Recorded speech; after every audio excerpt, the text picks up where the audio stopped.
première Mishnah du 2e chapitre nous dit qu'il faut être soucieux de respecter toutes les mitzvot, même celles qui te paraissent légères. Il y a des mitzvot qui pour nous sont des mitzvot graves. Respecter Shabbat, manger kasher, respecter les lois de la famille. Et voilà que Rabbi Yehuda Hanassi lui dit nous au contraire qu'il faut faire attention à toutes les mitzvot. Par exemple, parler en ivrite. Pourquoi c'est une mitzvah?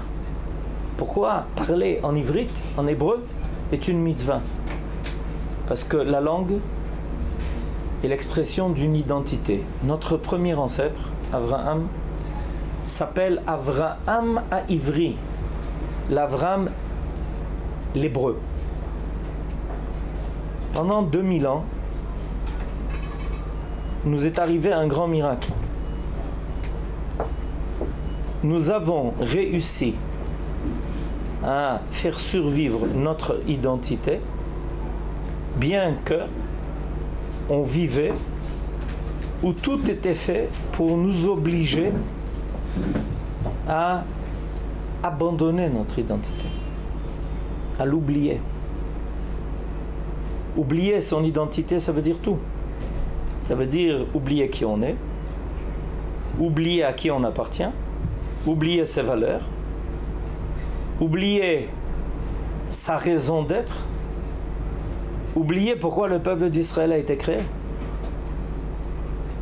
Malheureusement, pendant 2000 ans, on a subi le joug des nations et on a failli renoncer à une identité, soit par assimilation, soit par la violence, soit les deux à la fois. Pour ne pas subir la violence des autres, on a été prêt à se laisser tenter par l'assimilation, comme c'est arrivé en Europe. Et voilà que nous arrive un miracle.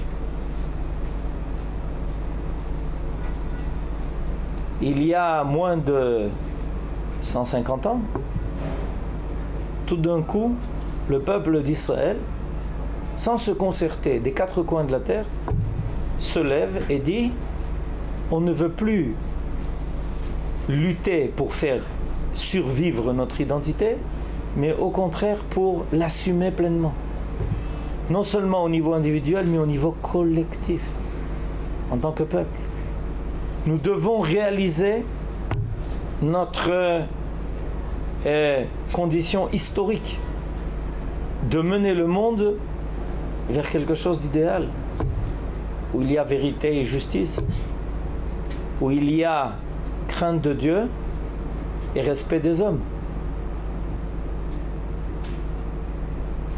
Pendant des centaines et des milliers d'années, le monde cherche sa voie. Et voilà que le peuple d'Israël revient sur sa terre, et tout le monde, tout celui qui rejoint le peuple sur sa terre, commence par cette mitzvah kala. Retrouver le langage de la Torah, le langage de la Bible. Mais ce n'est pas seulement des mots, c'est un contenu, c'est une identité, ce sont des valeurs. Et le monde nous regarde et est surpris de voir un peuple que l'on croyait mort revivre la vision des ossements desséchés du prophète Ézéchiel. Et nous sommes aujourd'hui, 66 ans après la création de l'État d'Israël, en train d'assister au renouveau, à la réapparition d'un peuple fort, vaillant, qui affronte les difficultés les plus énormes avec succès. Beaucoup de choses doivent être encore améliorées, mais on sent que le peuple est redevenu créatif. Il y a une grande différence entre un peuple qui essaye de survivre et un peuple qui, au contraire, amène un plus de vie. C'est ce que nous faisons aujourd'hui. Et ça, c'est grâce à l'indépendance. Quelqu'un qui n'est pas indépendant ne peut pas être créatif. Comme nos sages enseignent que quand on est asservi, en réalité, on est ce que le maître veut.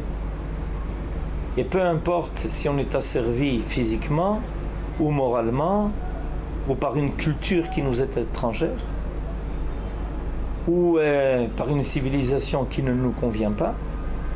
Et on a vu que toutes les réussites des Juifs dans le monde entier n'ont été que provisoires.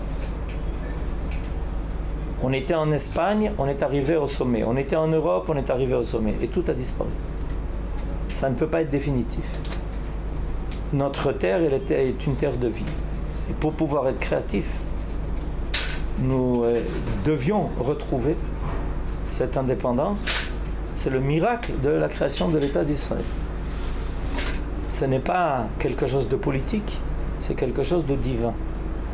Nous redonner la force d'être créatifs en faveur du monde entier. Chag Sameach.